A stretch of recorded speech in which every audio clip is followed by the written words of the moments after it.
Hello guys, welcome back to my channel. চলে এসেছি তোমাদের সামনে আজকের একটা নতুন ট্রাভেল ব্লগ নিয়ে। আর আজকে এই ব্লগটি হচ্ছে সিকিম সিরিজের সেকেন্ড পার্ট। তো ফার্স্ট পার্টে তোমরা দেখেইছো আমাদের নাথুলা ঘোরার এক্সপিরিয়েন্স, আর এবার আমরা নাথুলা থেকে চলে যাচ্ছি ছাঙ্গুর দিকে। এই জায়গাটাকে দেখতে পুরো লাদাখের মতো।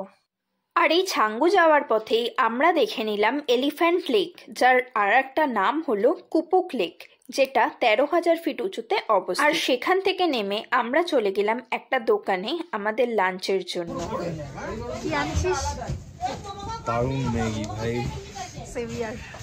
আর এখানে মোমো না থাকার কারণে ম্যাগি দিয়েই আমরা সেরে নিয়েছিলাম আমাদের দুপুরের লাঞ্চ, আর তারপর চলে গেছিলাম ছাঙ্গুতে।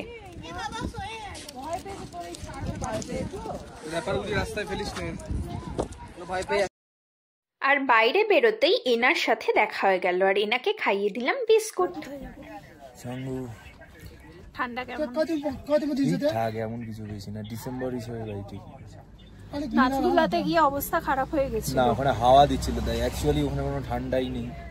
তেমন ঠান্ডা আছে, বাট যেটা বেশি লাগছিল সেটা হচ্ছে হাওয়ার জন্য। ঠান্ডা তো থাকবেই, 14,000-15,000 ফিটে ঠান্ডা থাকবে না। হাত পুরো চিল্ড বরফ হয়ে গেছে। না, আমার কিছু হয়নি। কিছুটা পথ যেতেই আমরা পৌঁছে গেলাম ছাঙ্গু লেকে। ছাঙ্গুতে আর এখানে প্রচুর গাড়ি, প্রচুর ক্রাউডেড, মানুষের থেকে বেশি গাড়ি দেখা যাচ্ছে। 12,313 ফিট উচ্চতায় অবস্থিত একটি জায়েন্ট গ্লেশিয়ার লেকই হলো ছাঙ্গু। আর এখানে থাকা ইয়াকের সাথে তোমরা ছবিও তুলতে পারো এবং তার পিঠে রাইডও করতে পারো। এন্ড অফ ডিসেম্বর হলেও এর অপোজিটের পাহাড়টা সবে সবে বরফের চাদরে ঢাকা শুরু। ছাঙ্গু থেকে ফেরার পথেই আমাদের জন্য ছিল একটা আনপ্ল্যান্ড সারপ্রাইজ। সেটা কি আমি বলবো না, তোমরাই দেখো।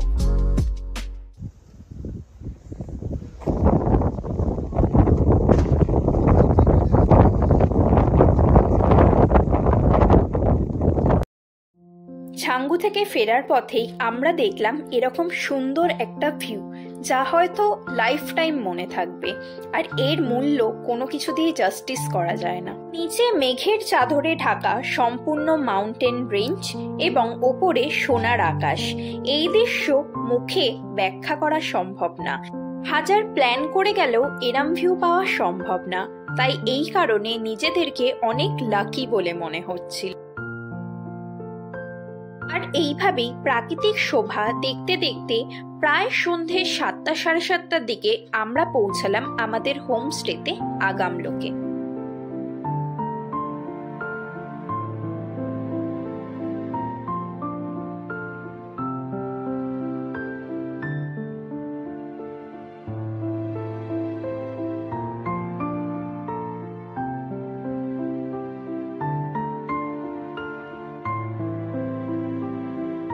থেকে ফিরেই আমরা জলদি ফ্রেশ হয়ে গেছিলাম, আর নিচে এসে দেখি আমাদের বনফায়ার ততক্ষণে রেডি হচ্ছে, আর সাথে চলছে উত্তাল গান আর নাচ।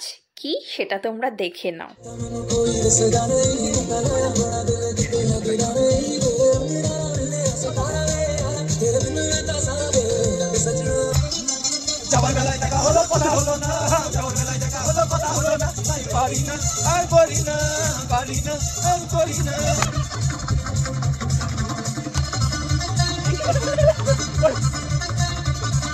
আর এইভাবে নাচে গানে সেদিনের রাতটা শেষ হলো আমাদের আগামলোকে। নেক্সট দিন মর্নিংয়ে ঘুম থেকে উঠেই দেখে নিলাম পাশের পাহাড়ে হওয়া সানরাইজের মুহূর্তটাও।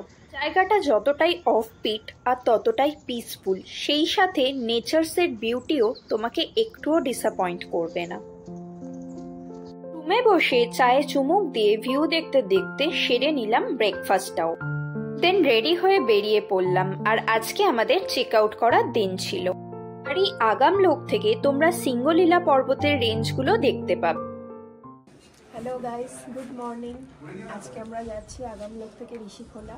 তাই বাইরে আমাদের লাগেজ গাড়িতে লোডও করা হয়ে গেছে। ফিরে যাওয়ার সময় এনারা এনাদের লোকাল ট্র্যাডিশন অনুযায়ী খাদা দিয়ে আমাদের ব্লেসিং করলো। Such a sweet gesture of them. আচ্ছা, আমাদের কোম্পানির নাম হচ্ছে ডল 7। ডল 7 এখানে আগামলোকে, এটা সিল্ক রুটের ওপরে, এটা আগামলোক জায়গাটা, এটা একটা একদম অফবিট জায়গা সম্পূর্ণ। আপনারা এখান থেকে জুলুক অ্যান্ড টোটাল সিল্ক রুটকে খুব সুন্দরভাবে এক্সপ্লোর করতে পারবেন। আর আমাদের হিলভিউ হোমস্টেতে আমরা সবসময় চেষ্টা করি যেন এখানে এসে আমাদের যে গেস্টরা আসবেন তারা এখানে এসে একটা হোমলি অ্যাটমসফিয়ারকে ফিল করতে পারেন। It's something not only a professional thing, তার সঙ্গে যেন সেই হোমলি টাচটা থাকে, আমরা সেটা চেষ্টা করি এখানে সবসময়। আপনারা আসবেন, এখানে আসলে আমরা আশা করি যে আপনাদেরকে সেম এক্সপিরিয়েন্সটা আমরা দিতে পারবো। Thank you. থেকে বেরিয়ে আমরা চলে গিয়েছিলাম ঋষিখোলার পথে। ড্রাইভার দাদা আমাদের নিয়ে গেছিল একটা ওয়াটারফলে জিপ লাইনিং এর জন্য, বাট আমরা সেখানে আর নামিনি, সোজা চলে গিয়েছিলাম তার পরের স্পটে।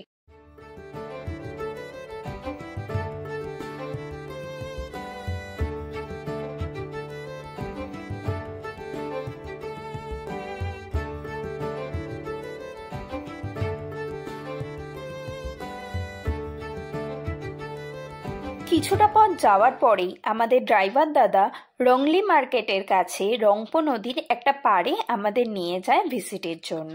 আর এই জায়গাটাও ছিল খুবই সুন্দর, নদীর জলের স্রোতগুলো খুব সুন্দরভাবে বয়ে যাচ্ছিল।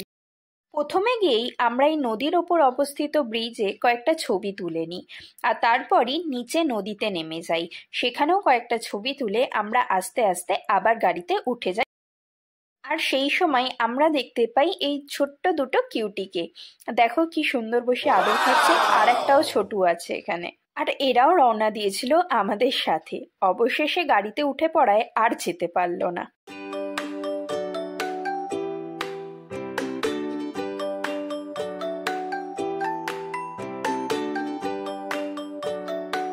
থেকে বেরিয়ে আমরা সবাই চলে এসেছিলাম আবার রংলি মার্কেট। ফার্স্ট টাইম টুকটাক কিছু কেনাকাটা করে আমরা খেয়ে নিয়েছিলাম সবাই ভেজ মোমো। রংলি মার্কেট থেকে সব কেনাকাটা কমপ্লিট করে আমরা চললাম আমাদের গাড়ির দিকে, আর আমাদের গাড়ি ছিল ব্রিজের ওপারে। আর এই ব্রিজ থেকে রংপো নদীর খুব ভালো একটা ভিউ পাওয়া যাচ্ছিল।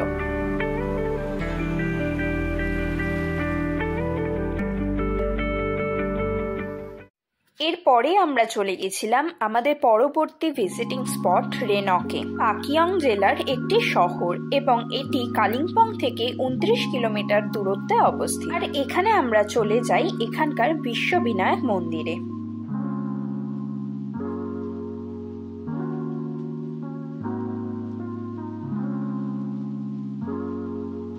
এই মন্দিরটা বেশ ভালোই সুন্দর, আর এখানে হনুমানজি এবং গণেশ ঠাকুরের মূর্তি রয়েছে, আর তার সাথে সমুদ্র মন্থনের একটা ক্রিয়েচার এখানে করা আছে। তো ওভারঅল জায়গাটা খুব সুন্দর।